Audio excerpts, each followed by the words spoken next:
Na pesi bino mbote na ozwa bino moi 3 minutes, 3 minutes et ça la moi bien, na zwa bino à moi 3 minutes. Na pesi bino ba mbote ya trop, ya bino ndeko Google. Alors, lobi na lingai na solo la lisolo yo, mais na zwa ki tante ya ko solo la lisolo yo. Na kanti biso nyonso moni na ba réseaux sociaux. Mwana moko boye côté ya ba bandu ndokuna adiembelaki na mutuka. Alors, mwana na tanga diembeli na mutuka, ba repérer ye na bakolo mutuka. Alors bakolo mutuka babani ko blâmer ye ningi ba blamaka mwana nyonso oyo azalaka na mwa ba comportement moko ya kasa kasa ko diembela na ba mituka ko mata nzete manga batu sans permission. Mais malheureusement moto muso azalaki na kati ya mutuka ngo azo seka événement wana ndenge zolega entre moto yo aza ko blâmer mwana a diembeli na mwana abandi ko filmer bango a filmer événement wana tina suka a balancer yango na ba réseaux sociaux. Boye bibiso kala tango to yaki bana mike tango ne zaki ba ki malumalu okomona ki malumalu moko boye yeyi ko tika ba biloko na quartier na bino epelaka ya kotindika. Alors ba ko benga bino ba petit boya botindika soki botindiki mutuke peli ole botika mutuke kende okomona bodiembeli mwa mukie après bokiti e sali bino elengi moko boye. Mais nga na kweya na linga ko buka na loboko ezali acte moko suicide oyo ba chauffeur mingi ba sepelaka na ba acte ndengona te na bana mike. Mais mwana mingi soki azokola bon lelo te lelo makambo chanza na ngo à l'époque kala mutuka ezalaka na ngwelo ko pamba ba ko ikupe ko mema bino pa ya moko quartier ya beti bino tour bo matina mutuka na ye na pick-up na ye bozongi esali bino mwa elengi moko lelo vie koma na ngo pasi na Kinshasa wana. Mais tomoni ba balancer image wana ya mwana wana diembelaki na mutuka biso etanke ba boti to moni ke ezali acte moko suicidaire parce que ko diembela na mutuka eza problème ité. Mais mutuka en vive lire pona ko kita ko se détacher na mutuka yango nesenga ka spécialité moko ya makasi oyeba nenga ko beta makolo. Sinon tetango zo kita lokolo e bukana ka côté tibia et puis le brana yo ko bukana. Donc ezaki loko moko ya nengwana oyo biso mingi to kondanaki. Après une semaine, tout ça là qui d'ailleurs ba commentaire et il y avait plus beaucoup de commentaires tout ça là qui que bateau ba ko filmer moi no yote au moni ko filmer image ya moto sans autorisation na ye ezali interdit sur la loi universelle.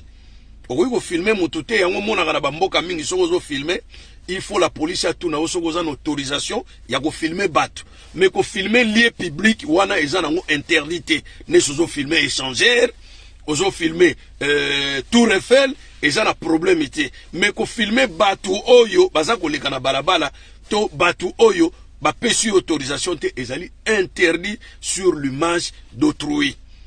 Ozomona bomona ka ozo leka na nzela batie papier o wanted bazo luka moto mais image ya moto wana déjà soki batu ba yebi yango et comme image mabe parce que ba publier yango na lieu public. Mais to vandi une semaine passée makambo ngo se lokole leka nango to mona kaka Abedashur atindi batu ti kote abando nokuna ba no koluka libota ya mwana wana bayana ye. Pour quel motif on ne sait pas. Or que na éducation ya biso babantu esengela ki ba parents ba benda mwana matoyi nenge zalaka. Bo bendi mwana matoyi pona ko expliquer na mwana ke voilà likambo sali kozongela ngote parce que zali dangereux. Prochainement oiko diembela na mutuka okoyi oiko kufa. Mais rien, punition et salamité de la part de la famille. Ba bengi si famille wana tata mama mwana na ndeko ya mama noko ya mama babengisi bango na Abedashur. Abedashur aza na fondation moko boye ya munene, fondation ana sungaka batu ya nzala soki ozolela nzala et puis akabaka mbongo pa ya ba artiste théâtral ba musicien. Mais Abedashur c'est un mafieux libano-algérien. Na betela bino déjà li solo ya mona mobali wana à plusieurs fois. C'est un mafieux à somba armée congolaise, c'est-à-dire ba généraux nyonso ya armée, ce sont eux qui le protègent. Nengi zalaka na époque ya ba baramoto ba protéger ba libanais et c'est comme ça. bokomona même kutu Abedashour aza na jet na ye moko privé na aéroport ya Njili abimaka kutu na immigration te, c'est-à-dire passeport na ye kendaka na immigration na maboko ya moto ba betelie ba caché ye aza na VIP kuna akoti azui jet na ye ke ina kata jet avoyagaka na bambongo na ye basaki ya bambongo na ye o asalaka business azoya kotegela batu biloko epola aza kosomba ba mituka moko boye vanda longtemps na ba entrepôt moko boye na ba Dubai ba shanzango ba numéro ba chassis aye atie na maison na ye. Donc magui na magui excédé mbongo tellement mbongo wana eza lokola lokotaka ngo na mabele ayaka kokaba ndambo na nzela na ONG na ye. Après Abedashour tanga ye abengisi mwana wana orke couple Chilombo lokwa bazalaka trop Facebook trop Twitter bango pe balobi mwana ngo azoya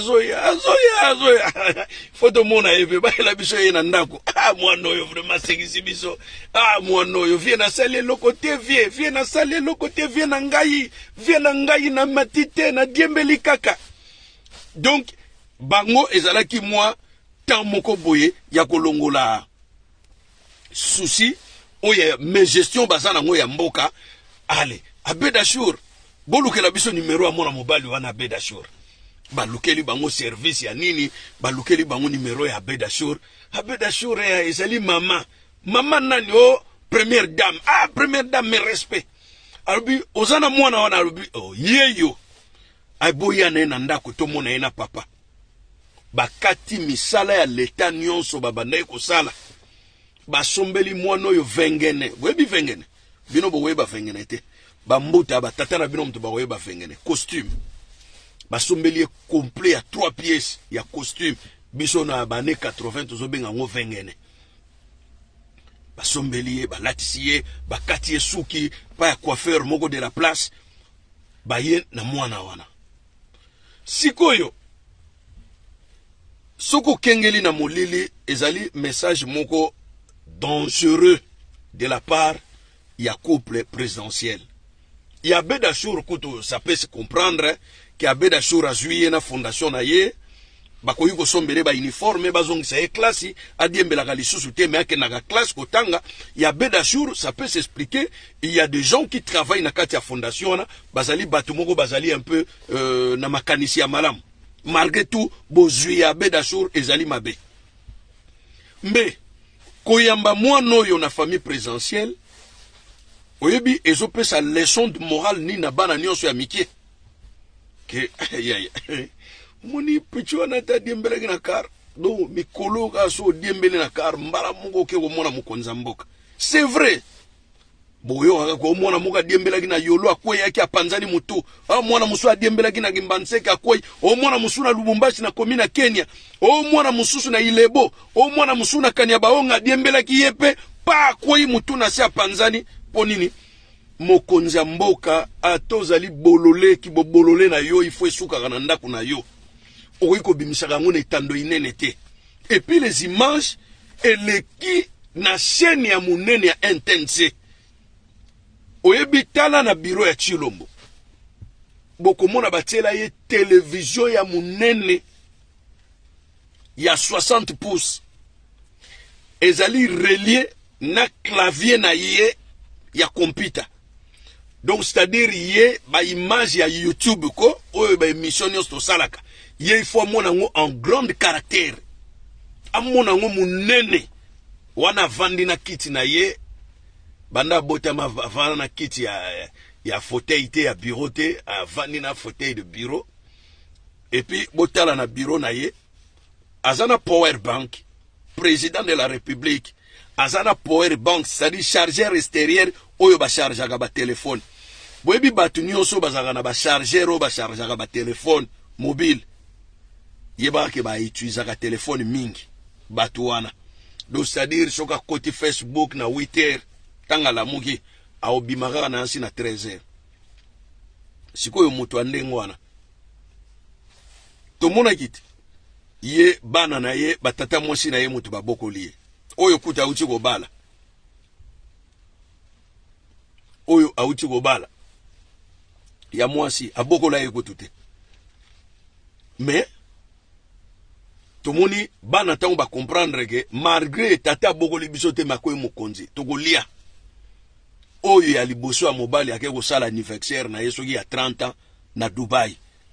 Moi na Dubai kuna ezalaka makambo ya ba prince ya ba roi nani o mwana ya président moko africain bango ba encore ba utotala pe film ya Wakanza ba bia aza prince donc anniversaire na ye il faut penez à l'anniversaire digne de son nom, il y a un prince. Basaleli anniversaire ya kafu. Ba champagne ya ba millésima wana ya ba valeur ya ba 500 euros. Bato ba panzi yango likolo musi nango eke likolo ekwe na mabele.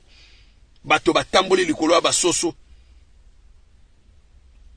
Tokoki ko supposer qu'il a dépensé plus de 300-400 000 dollars américains pour l'anniversaire na ye na Dubaï.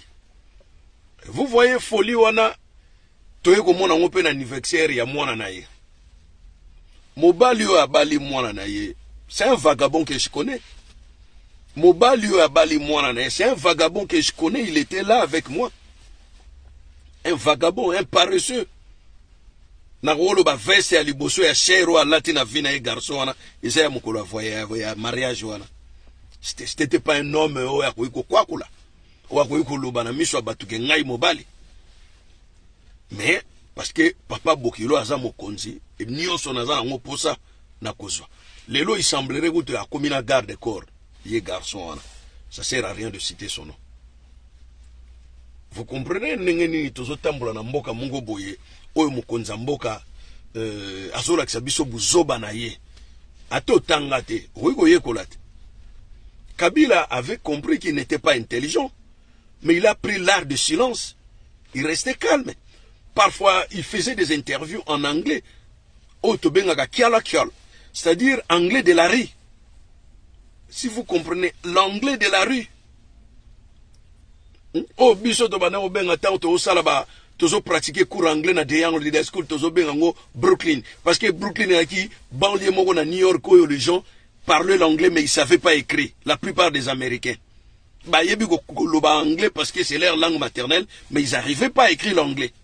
Biso sko anglais moko boy to bana ko benga oh ya ba Nigeria, ba Ghanéen, ba Sud-Africain tozo benga ngo Brooklyn. Vous comprenez? Biso tango tozo tanga anglais na école américaine de Young Leader School.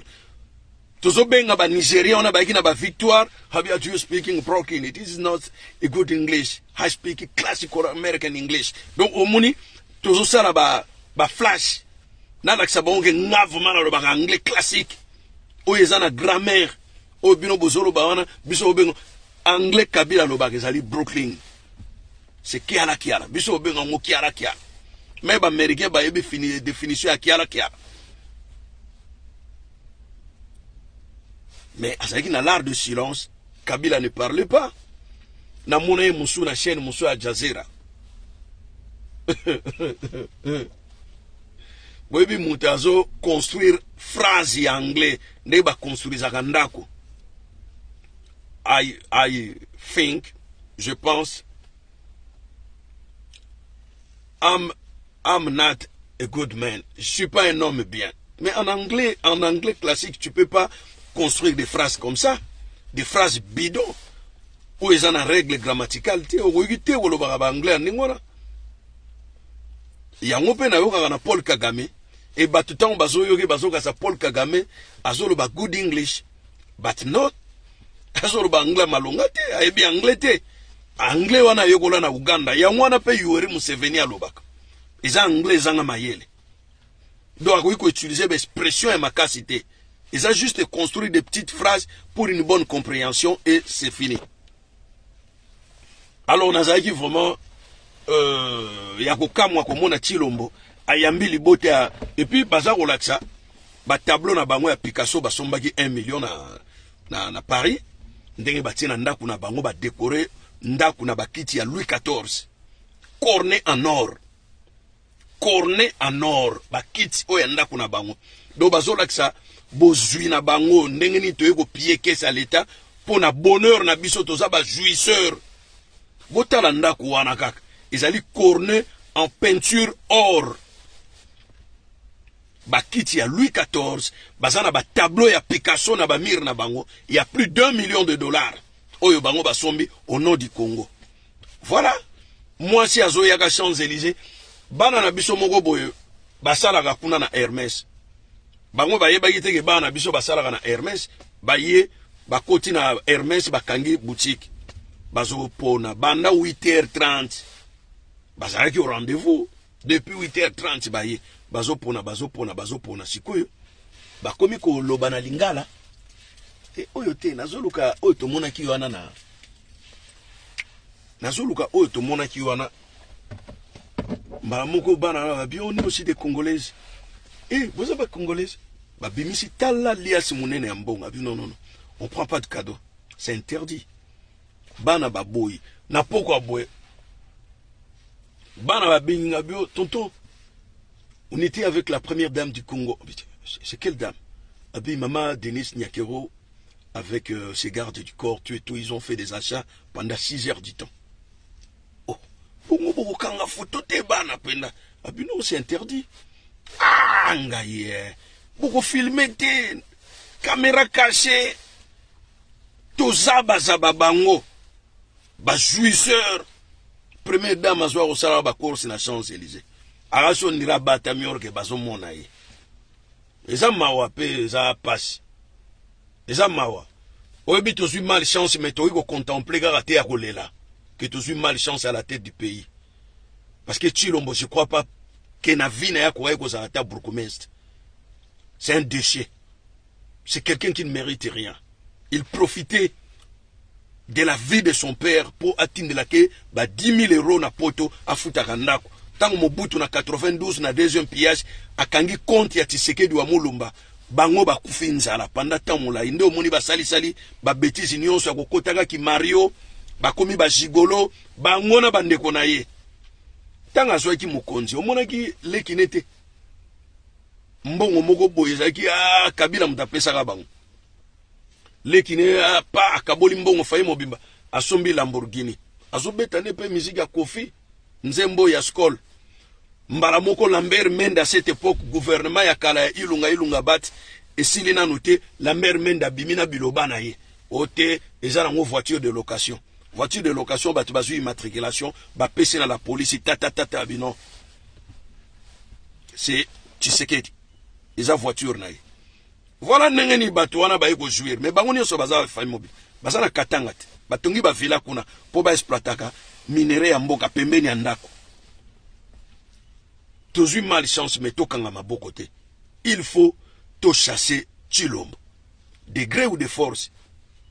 Cela revient à nous, c'est notre devoir.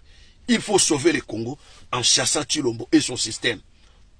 To poursuivre sous bangona la Kabylie. Batouana nyonso basali biso pasi.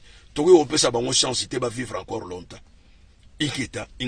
Tokutena bino na 14h30 pour deuxième numéro. À ne pas manquer.